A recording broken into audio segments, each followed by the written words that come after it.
নমস্কার, এমটেলের চ্যানেলে সকল বন্ধুদের স্বাগত। আজকে আমি শেয়ার করছি তোমাদের এই পছন্দের জামাটি। তো খুব সহজ নিয়মে কাটিং এবং সেলাই করে দেখাবো। যারা সেলাই কাজে একদমই নতুন তারাও এই ভিডিওটি দেখলে সুন্দরভাবে তৈরি করে নিতে পারবে। তো প্রথমে আমি নিয়ে নিচ্ছি 2 রকমের কাপড়। তো লাল কাপড়টি আমি উপরে অংশে দিয়ে দেব। তো তার জন্য এই লাল কাপড়টি আমি 4 ভাঁজে ভাঁজ করে নিয়ে উপরের পাটটি বের করে নেব। 4 ভাঁজে ভাঁজ করে নেওয়ার পর এই যে ছোট বড় কাপড়টি আছে তার জন্য এখানে আমি সমান স্কেলের সাহায্যে একটা দাগ দিয়ে দিব। দাগ দেওয়ার পর তারপরে আমি এখান থেকে আমি শেষতোর মাপটি নিয়ে নেব। শেষতো এখানে নিয়ে নেব 10 ইঞ্চি। যার যতটুক থাকবে তার থেকে 1 ইঞ্চি বেশি নিয়ে নেবে। তো এখানে ছোট বাচ্চার জামাটি হবে, তো তার জন্য 9 ইঞ্চি শেষতো, তার সাথে আমি 1 যোগ করে নিয়েছি। নিয়ে তারপরে সোজাসুজি দাগ দিয়ে তারপরে পুটের মাপ নিয়ে নেব 4.5 ইঞ্চি। এবার বগলের মাপ নিয়ে 4.5 ইঞ্চি নিয়ে দাগ দিয়ে তারপরে বডির মাপ নিয়ে নেব। বডি যত থাকবে 4 দিয়ে ভাগ করে আর এক্সট্রা সেলাইয়ের জন্য 1 ইঞ্চি নিয়ে নেবে। তো এভাবে কোমরের মাপটিও নিয়ে নেব। কোমর যা থাকবে তার 4 ভাগের 1 ভাগ নিয়ে তারপরে 1.5 ইঞ্চি সেলাইয়ের জন্য নিয়ে নেবে। এবার দাগগুলি মিলিয়ে দিচ্ছি। দাগগুলি মিলিয়ে দেওয়া হয়ে গেলে তারপরে এই বগলের নিচে আমি রাউন্ড শেপটি দিয়ে দেব। রাউন্ড শেপ দেওয়ার পরে এবার গলার চওড়া নিয়ে নেব 1.5 ইঞ্চি। তারপরে ডিপ আমি নিয়ে নেব 3.5 ইঞ্চি নিয়ে তারপরে এই গলার অংশটি বাক্স করে নিয়ে তারপরে রাউন্ড শেপ দিয়ে দেব। তারপর পুটির দিকে 1/2 ইঞ্চি ডাউন রেখে দিয়ে দেব আর এদিকে কোমরের দিকেও 1/2 ইঞ্চি উপরে নিয়ে এবার দাগ অনুযায়ী কেটে নিচ্ছি।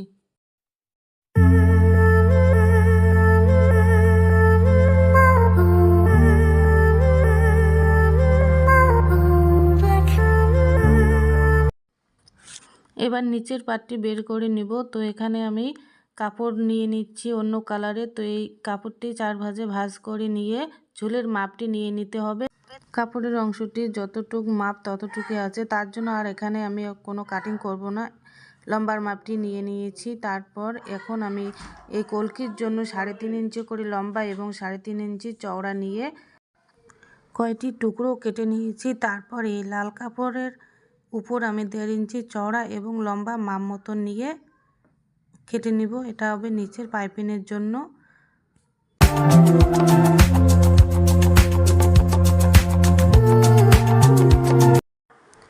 প্রথমে আমি এই কাপড়ের টুকরোগুলো নিয়ে প্রথমে 1 ভাঁজ, তারপরে আর 1 ভাঁজ দিলাম, তারপর আরেকটি ভাঁজ দিয়ে এবার এক একটা করে সেলাই করে নিয়ে নেব।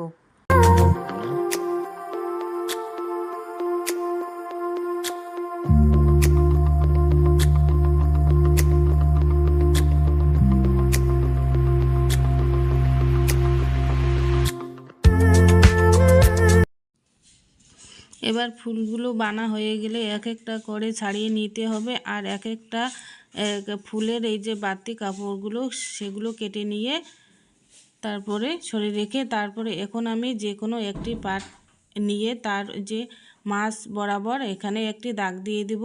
কোনাকুনিভাবে দাগ দেওয়া হয়ে গেলে এই দাগ অনুযায়ী এক একটা কলকি এক এক পাশে এইভাবে জোড়া দিয়ে সেলাই করে নিয়ে নেব।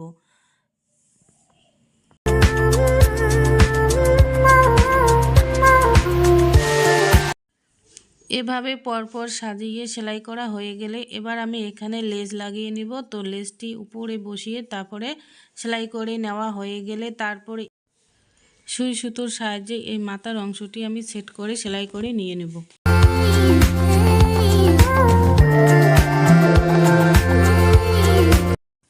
এভাবে সেলাই করার পর তো দুটি পাট সোজা পাশে রেখে যে কোনো একটি ঘাড়ের দিক সেলাই করে নিয়ে নিতে হবে। তো ঘাড়ের দিক সেলাই করে নেওয়া হয়ে গেলে এবার আড়াআড়িভাবে আমি পট্টি কেটে নিয়েছি। এই পট্টিটি গলার দিকে আমি সেলাই করে দিয়ে দেব। তো সেলাই করা হয়ে গেলে তারপর এই কাপড়টি সোজা পাশে একটি চাপ সেলাই দিয়ে সুন্দরভাবে ফিনিশিং সেলাই দিয়ে দিতে হবে। দেওয়া হয়ে গেলে এবার বাকি ঘাড়ের দিকটি সেলাই করে আমি নিয়ে নেব। সেলাই করা হয়ে গেলে এবার এই যে আরমোলের দিকে আমি পাইপিং লাগিয়ে সেমভাবে আমি সেলাই করে নিয়ে নেব।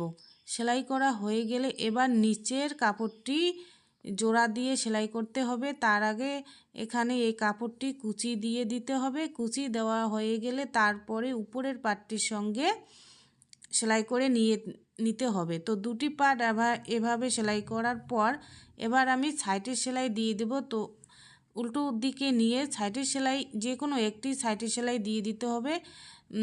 দেওয়ার আগে এই ফিতা আমি আগে বানিয়েছি, এই ফিতাটি এই কোমরের দিকে বসিয়ে তারপরে সাইডের সেলাই দিয়ে দিতে হবে।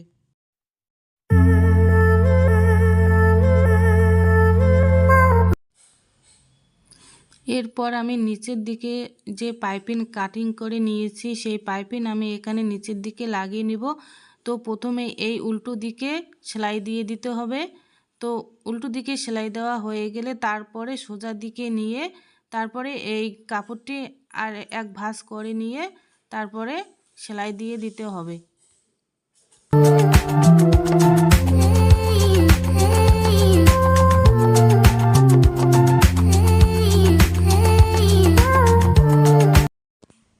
এভাবে সেলাই করার পর বাকি সাইডের সেলাইটি আমি দিয়ে দিব।